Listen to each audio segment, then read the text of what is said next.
Good evening, everybody. Thank you for coming here on early evening. So today we'll begin TAS Debates 2018. This is the third edition of TAS Debates, first of which started in 2016. My name is Alvin. I'll be your MC for the night.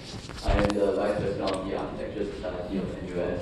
And our moderator for today will be Basti. He is also another Vice President. We also have with us a few of our other TAS members and our guest judges who have kindly agreed to grace this event.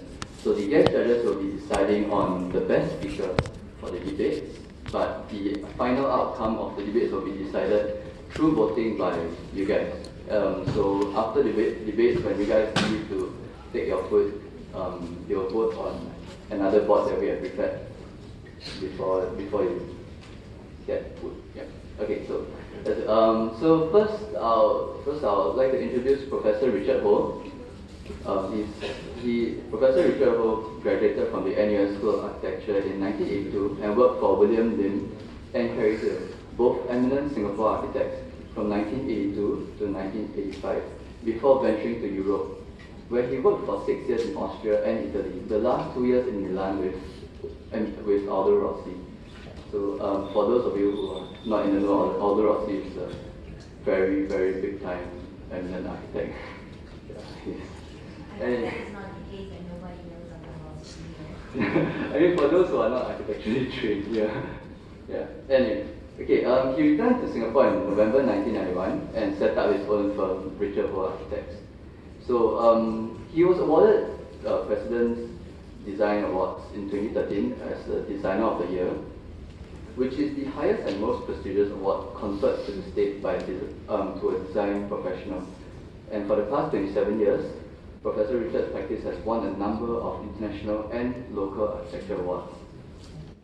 So he was the first Singaporean architect to be accorded the honor, where he won the gold medal in the Arc Asia Architecture Awards. And thus far, the firm has won 7 Singapore Institute of Architects Design Awards and 4 Urban Redevelopment Authority Architectural Heritage Awards.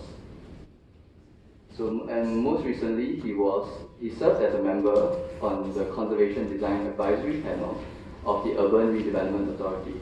He has also been voted into the Board of Architects for the second 3-year term by his fellow registered architects. The Board of Architects oversees and ensures the professional standards of the architectural industry. Besides practicing, Professor Richard is also a professor in practice at National University of Singapore, and he has also served 2 terms as a council member at the Singapore Institute of Architects, which is the organization for Singapore architects to bring the community together. And he was chair of the jury panel for the SIA GETS Emerging Architect Award in 2015. The 2015 Design Excellence Awards organized by the Interior Design Confederation of Singapore, and also the SIA UniCOG Architect Award in 2016. We also have with us here today Professor Eva Castro. Eva Castro has a wealth of teaching experience, having taught at Architectural Association from 2003 to 2008, and has held visiting professorships at several institutions, including Tsinghua University and University of Hong Kong. Prior to joining SUTD, the Singapore University of Technology and Design, she was also the director of the Landscape Urbanism Master Program for the Architectural Association in London from 2005 to 2012. Professor Castro is currently also an honorary professor at Xi'an University of Technology in China.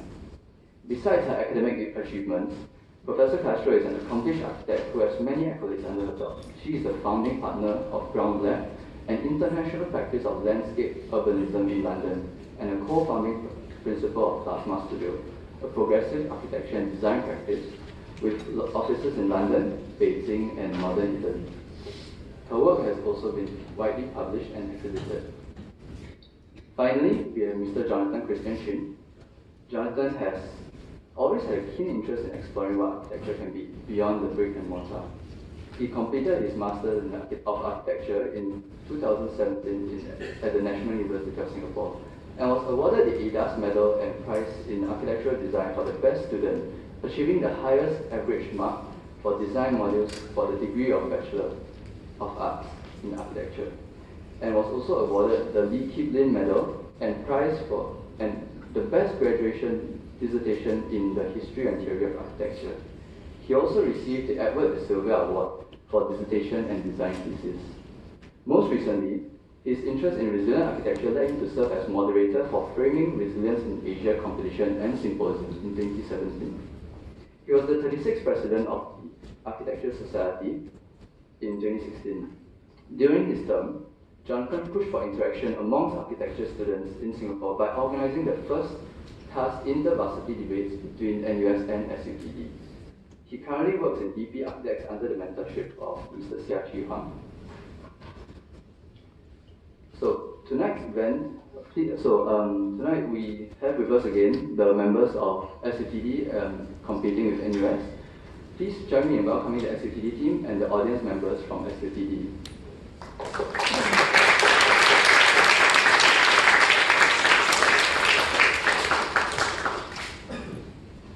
This debate is part of the architectural series, which comprises as well City Exhibition, which is held downstairs in the level 1 atrium until the 27th of July, as well as TAS Outreach, where the Architecture Society works with secondary school students to introduce them to the world of architecture. So without further delay, I would like to introduce the debate motion and then the debaters. Each proposition and opposition team consists of 3 members. 1 will be a faculty staff and 2 will be students. The debate motion is Singapore cannot afford architectural conservation.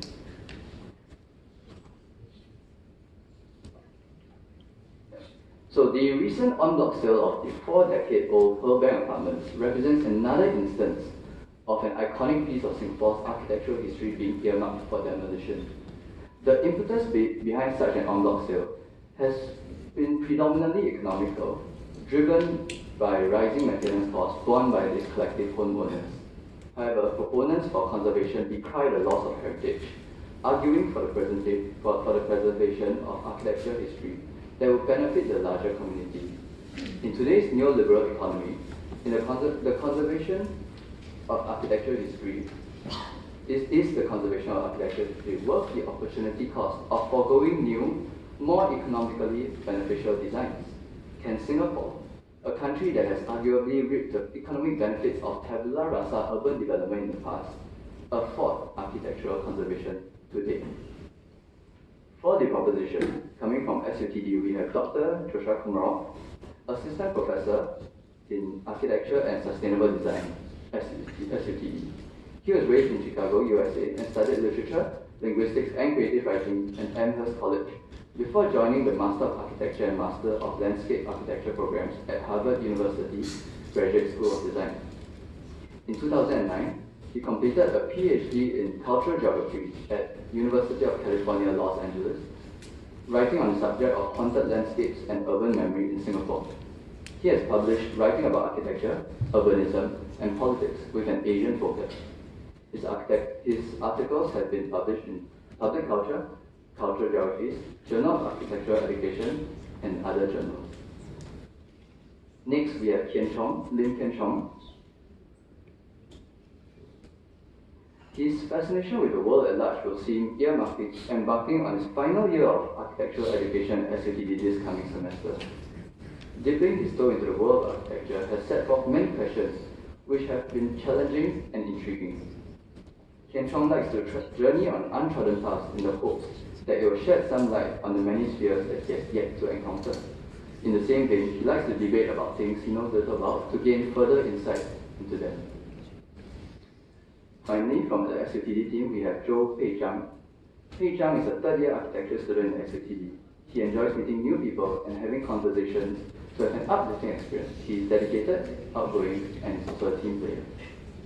As for the opposition coming from NUS, we have Dr. Imran bin Tajuddin, Assistant Professor, Department of Architecture, NUS.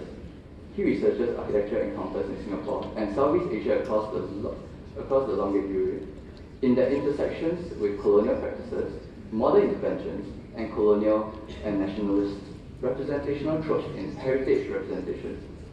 And second, through historiographical questions on Southeast Asia's Indic and Islamic architecture from a vernacular architecture perspective.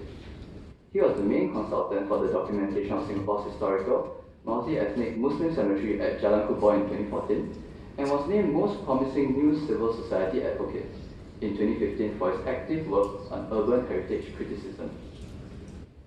We have Lily Jiang. Lily Jiang is an NUS architecture student. Lily Jiang is approaching third year. Lily Jiang is an NUS architecture student going on to his third year, who aims to practice at the intersection of architecture, art, and design. His work has also been exhibited in spaces such as the Esplanade, Gilman Barracks, the Substation, and Cult. As a firm believer that architecture is a synthetic discipline, he's participating in the debate to enliven discourse and to learn about the multiplicity of perspectives that surround the issues of conservation. Always on the hunt for new collaborators, he enjoys sketching, object making, material manipulating, and is always looking forward to an engaging discussion. Finally, we have Clifton Wong. Clifton will be continuing his architecture education this August as a Year 2 student at NUS. He believes that debate is not an argument between two opposing views, where one house eventually stands victorious. It is a meeting of minds through an intellectual communication where persuasion and reason enables others to appreciate the world from another angle. So before we begin the debate proper, I would like to take this opportunity to thank the Urban Redevelopment Authority for kindly allowing us to use this venue and for their invaluable support over the years. Also, I would like to introduce the following sponsors that have made this event possible, as well as many other TAS events that we continue to do on a yearly basis. So in the platinum, we have DP Architects, IGAS. Under the gold award, we have Richard Ho Architects, Forum Architects. And finally, in the silver category, we have East Asia Pacific, Armour Architects, CIAP, Ong & Ong, NUS JTC, AGA Architects. The debate will be, as mentioned before, will be mediated by SUTD. He is approaching 5th year in NUS and is the outgoing Vice President for TAS.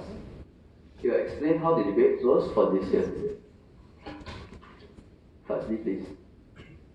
All right, thank you, Alvin, for the deeply insightful introduction shared by him just now. So, ladies and gentlemen, I believe you guys are really excited to hear what they have to say from SUTD as well as NUS.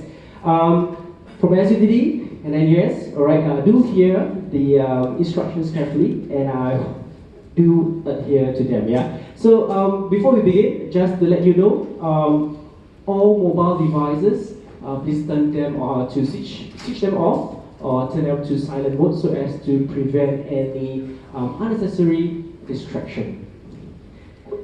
So for debate today, we'll begin with the first speaker of the proposition team, which is the SUTD team, and then will be the opposition team respectively. They each will have 5 minutes and to establish their stand and their key argument. Following which we'll then proceed with the second speaker, again from the proposition team first, followed by the opposition team. Each of them again will have 5 minutes to establish their key arguments as well as rebuttals. Now after these 2 rounds, then they will be opened up to the floor, which is all of you here. Question and answer time will be given to the floor and everything will be happening for 20 minutes. Alright? And finally, the opposition team right now will then do the conclusion and then they'll be given 5 minutes to conclude and followed by the proposition team. Alright, so I would like to remind the speakers to adhere to the time limit. Our MC, Alvin, will be ringing the bell once. The moment we have 30 seconds left. Alright, and he will be ringing the bell continuously. And upon which you will have to wrap up your speech and argument. Alright, so any questions from the speakers about the instructions? No? Okay. Do note as well that the speakers will be allowed to show any materials that they have, be it prints or anything that they can show. However, they are not allowed to use mobile data or Wi-Fi. So last I checked, everyone is turned off, yeah? Okay, you can save on your 3G plan. Okay. All right, so all is good. All right, so let us first begin to invite our first speaker from the SUTD proposition team, Pei Chang, to start the ball rolling. Are you ready? Give him a round of applause, please. All right, Pei Chang, your 5 minutes starts now. Hello. Okay. Honorable judges, my fellow debaters, and ladies and gentlemen, good afternoon. So this house assessed Singapore cannot afford the architectural conservation. To examine what we mean by that, let's go the semantic out of the way. So firstly is the definition, is the affordability definition. The cost of the conservation, both in terms of the monetary value and the intangible, are deemed prohibitively high for conservation to get the foothold in Singapore. And another definition is how we understand the conservation. So conservation began in Singapore in 1980. And due to the economic crisis at that time, the government used it as a method to promote the industry, the tourism industry. And therefore, at that time, the government afraid that Singapore will lose her oriental mystic and the national value, and thus it was used as a bulwark against the rise of the national modern city-state. So therefore, the conservation content in Singapore is slightly different with another country. In another country, they will conserve everything in that place, while in Singapore, most of the time they just conserve the facade of the shell of the external shell of the building. And however, obviously it's not enough.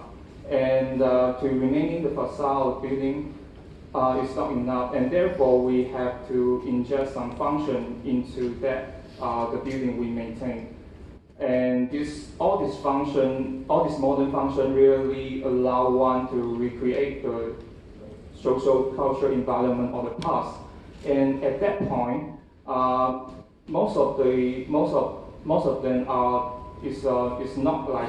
it's not same as what we want to preserve. Like those events is not what we want to preserve as what we want. So in the end, it becomes slightly different. So most of the people will think that conservation is very easy, but actually, as the society development at the alarming rates, the condition is different. For example, like the Pure Bank apartment. The Pure Bank apartment, it becomes like ISO for its owner because it's no longer able to provide total living space for its resident. And also the resident or the Pure Bank, they have to pay a lot. And the maintenance cost is about 2 million every 2 years. So it's become very unfair for them. And also because it also creates some conflict among the neighborhood. For example, like whenever a pipe leakage problem arises, each household will blame each other. So imagine that if you the resident, will you want to still stay in the building while the other resident want to escape from it? Yeah, think about it. And will you be able or willing to afford this kind of cost? It's very expensive. Will you really willing to afford it? And because a valuable piece architecture should be the one that consider the need of the resident, rather than just become like a city structure for like Instagram Photoshop production. It should be like really consider its resident. And also, the reason why we conserve the building is for the culture, and this culture should serve the people. But if conservation keep like hurting some of the people, it no longer serves its purpose anymore. So in the end, no one will like remember the chaos. They just remember all this new of this building, all this chaos of this building, rather than the culture behind it. Yeah. So and that's all. Thank you. All right, thank you. Okay, so there we have it, the first speaker from SUTD Pei Chang. Right now we're going to hear from the NUS team. The first speaker will be Clifton. Clifton, you ready? Okay, Clifton, whenever you're ready, your 5 minutes starts now. Okay, you will start. Testing. Bagaimana? My timekeeper is at work. Okay? Alright, whenever you're ready, the time will begin the moment you speak. Okay, so the proposition actually gave some economic and pragmatic reasons why we cannot afford conservation in Singapore, architectural conservation in Singapore. Just so that we have a kind of a mutual understanding of what conservation is, according to the URA, conservation is actually recognizing and protecting buildings or sites which have historical or architectural significance. And then conservation cannot be confused with solely preservation or solely restoration or adaptive reuse, because conservation is actually an amalgamation of all this. So preservation is, for example, freeze-framing the building as it is now, and then restoration is restoring the building to its previous state. And adaptive reuse just means that it is they're going to enhance and maintain the form, but then they're going to change the function of the building. And then when we talk about afford, we cannot only look at the economic or pragmatic viewpoints, because we also need to look at the more important inherent qualities that a building has to offer to us if we were to conserve it. So let's say when we conserve a building, we are retaining resources, and then these resources are actually like the visual or tactile experience when we experience the building and the architectural spaces, and this actually helps us understand more about ourselves and understand more about our history and our culture.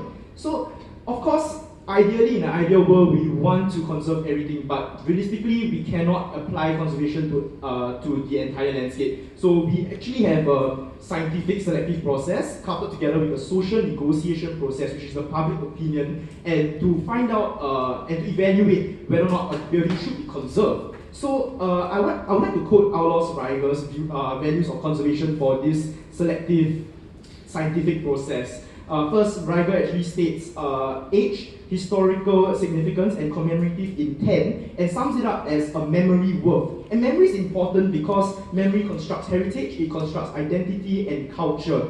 And he goes on to talk about the use value and art value of these buildings, and we can kind of lump it up together and call them architectural significance. This is what Reiger coins as the present day value, or rather the value that the building has as of now. I would like to add one more point into this discussion, which is the economic return of investment, and I would like to price that as the superficial price tag to a building.